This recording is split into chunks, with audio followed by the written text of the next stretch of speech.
इस क्षेत्र के लोकप्रिय विधायक केवल सिंह पठानिया जी,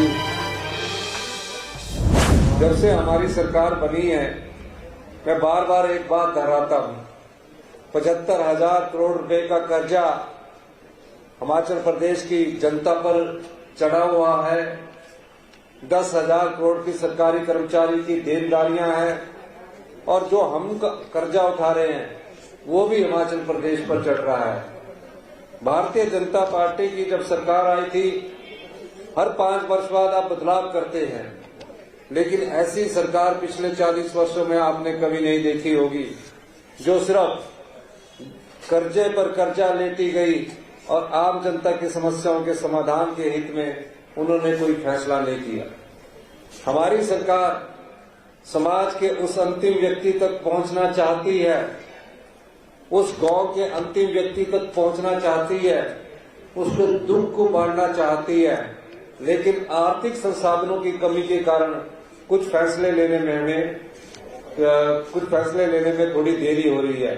लेकिन हमने 1 साल में जो फैसले लिए वो समाज के आम व्यक्ति के लिए, गांव के किसान के लिए।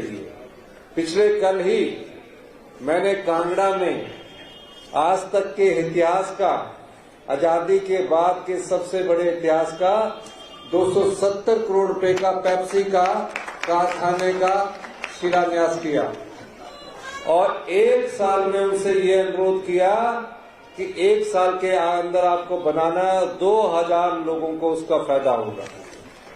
ये धरातल पर उतरेगी जब।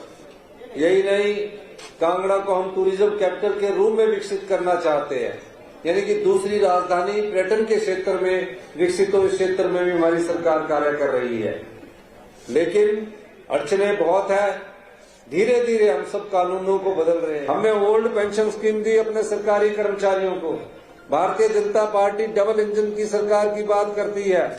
हमें 1780 करोड़ रुपए का नुकसान जो सरकारी कर्मचारियों को ओल्ड पेंशन स्कीम देने के कारण हुआ है, 1780 करोड़ रुपया जो हमारी कर्ज की लिमिट हमारे जीडीपी के हिसाब से 3% होनी चाहिए थी, उसको उन्होंने काट दिया और हमें 1780 करोड़ रुपए कम दिए। क्यों? क्योंकि हमने जो सरकारी कर्मचारी है, जिन्होंने हिमाचल प्रदेश की विकास की गाथा लिखी है, किसी न किसी रूप से वो हिमाचल प्रदेश के विकास में अपना योगदान देते रहे हैं। जब हमने उनको ओल्ड पेंशन स्कीम दी, ये दिल्ली की केंद्र सरकार को पसंद नहीं आया। यही नहीं, उस ओल्ड पेंशन स्कीम की तरह हमें कई पाबंदियां लगा दी। अब सरकारी कर्मचारियों का जो 9000 करोड़ रुपए एनपीए के रूप में कटा है, इनका एनपीए कटता था, वो वापिस लेने के लिए हम बात कर रहे हैं, तो उसको वापिस देने में भी ये आनाकानी कर रहे हैं। प्रदेश में इतिहास की सबसे बड़ी आपदा आई। आप बताइए, बारिश में कितना जान माल का नुकसान हुआ। 16,000 घर या तो आंशिक रूप से क्षतिग्रस्त हो गए, 4,000 घर तो पूर्ण रूप से नष्ट हो गए। अब जो हिमाचल में घर बनाता है, चाहे कच्चा बनाए चाहे पक्का बनाए, एक एक पाई जोड़कर अपना घर बनाता है, बड़ी मेहनत से घर बनाता है और उस घर में दिल लगा रहता है। लेकिन जिनके 4,000 घर इस आपदा में पूरी तरह नष्ट हो गए, हमने कहा हम जानते हैं एक पाई जोड़कर आदमी घर बनाता है। हमने उस परिवार की अपनी आर्थिक तंगी के कारण भी 7 लाख रुपया पर घर प्रत्येक परिवार को दिया। यही अभी मैं देख रहा हूं कि भारतीय जनता पार्टी वाले जब आपदा आई तब तो खड़े नहीं हुए। आजकल कभी गोबर की टोकरी लेकर चले हुए हैं, कभी बोल रहे हैं पहनाओ की गारंटियां दो। अरे पूरी गारंटी देंगे, ये सरकार विश्वास रखती है पूरा। जब उन्होंने कहा है प्राण जाए पर वचन ना जाए, 5 साल में पूरा करेंगे हम ये सारी चीजें। पहले वर्ष में 10 गारंटियों में से 3 गारंटियां हमने पूरी की है।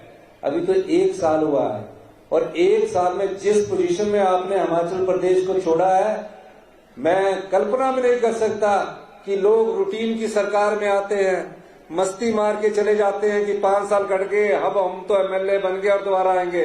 हमने हमेशा ये सोचकर कार्य किया है कि हम सत्ता सुख के लिए नहीं आए हैं, बड़ी बड़ी गाड़ियों की ऐशो आराम की जिंदगी बताने के लिए नहीं आए हैं।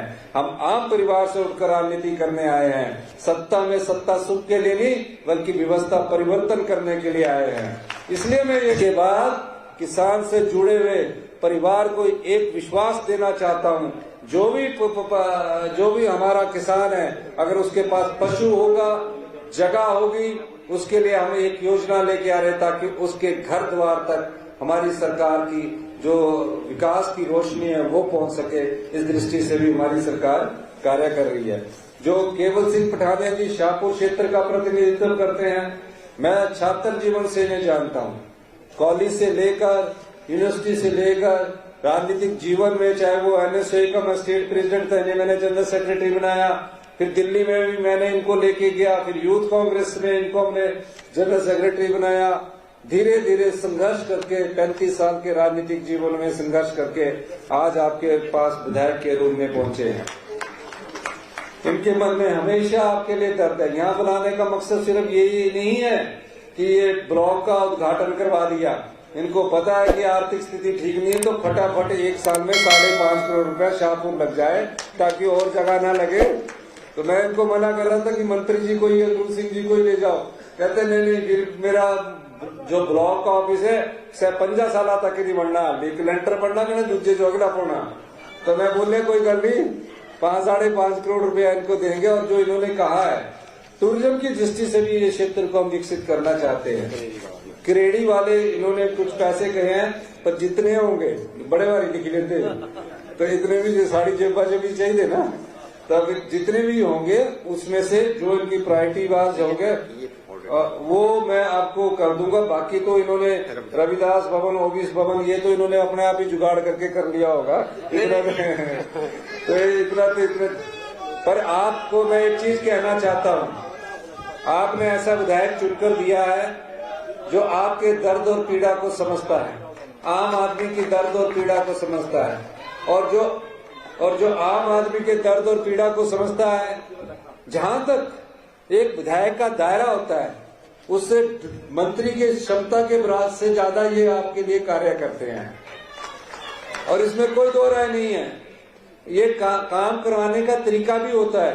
विधायक ही बनते हैं, लेकिन तरीका भी होना चाहिए कि कहाँ सचिवालय में जाना है, किसके पास जाना है। ये सब तरीकों से परिपूर्ण है और जल्दी ही अपना एक कार्य करवाने में सक्षम होते हैं। हम कई चीजों को सोचते हैं, लेकिन आने वाले वक्त में हम देखेंगे कि अभी और भी इनके क्षेत्र का दौरा करूंगा। लेकिन एक चीज याद रखना, भारतीय जनता पार्टी के लोगों ने हिमाचल की जनता को ठगा है। आपने ठगने में नहीं आना है। अगले लोकसभा चुनावों में खासकर सरकारी कर्मचारी, किसान, माताएं, बहनें, जो कांग्रेस पार्टी ने वादा किया है वो पूरा वादा कांग्रेस पार्टी पूरा करेगी। इसमें कोई दो राय नहीं। भारतीय जनता पार्टी को कहने के लिए कुछ नहीं है। हमारी सरकार में कोई भी भ्रष्टाचार 1 साल में बिल्कुल नहीं हुआ। कोई भी ऐसा आदमी नहीं है जो इनकी सरकार की तरह भ्रष्टाचार में लिप्त हो। आज हम ये कह सकते हैं कि हमारी सरकार पारदर्शी तरीके से आगे बढ़ रही है। आने वाले समय में हिमाचल प्रदेश की जनता को सुख समृद्धि मिले, इस दृष्टि से हम कानून में बदलाव करके, व्यवस्था में परिवर्तन करके हम काम कर रहे हैं। और ये सच्चाई है कि 10 साल में हिमाचल प्रदेश समृद्ध और अमीर राज्य होगा हिंदुस्तान का। ये बात अपने दिल में रखना। मैं इसलिए कह रहा हूँ, कौन कैसे अमीर होते हैं? जब आपके पास 10 की जगह 15,000 रुपया आए, 20,000 रुपया आए। इस दृष्टि से हमारी सरकार कार्य कर रही है। आपने हमारी बात सुनी, आपका वो जो आपने मेरी बात सुनी, पीछे से बोल रहे कि एक 9 साल का बच्चा जिसके पीछे उसको भी हमारे इस चिल्ड्रन ऑफ द स्टेट में उसको भी पूरा फायदा मिलेगा, जिसके माता पिता का देहांत हो चुका है। जो भी होगा, जिसके माता पिता का देहांत 27 साल से पहले जिसका भी होगा, सरकार उसको सभी सुविधाएं देगी। अगर वो पढ़ना चाहता है, पढ़ने वाले को 4,000 रुपया पॉकेट मनी भी मिलेगी हर महीने। 48,000 रुपया साल का मिलता है। तो जो 9 साल का बच्चा रह गया है, उसको भी हमारी जो ये योजना है, ये हिंदुस्तान का पहला कानून है। कानून बन के उनका अधिकार मिला। अब जो मर्जी सरकार है, उनका अधिकार है उनको सरकार, अगर वो उनको सरकार की तरफ से ये अनाथ बच्चों को मिलता रहेगा। इन्हीं शब्दों के साथ मैं आपका एक बार फिर से बहुत बहुत धन्यवाद करता हूँ। जय हिंद, जय भारत।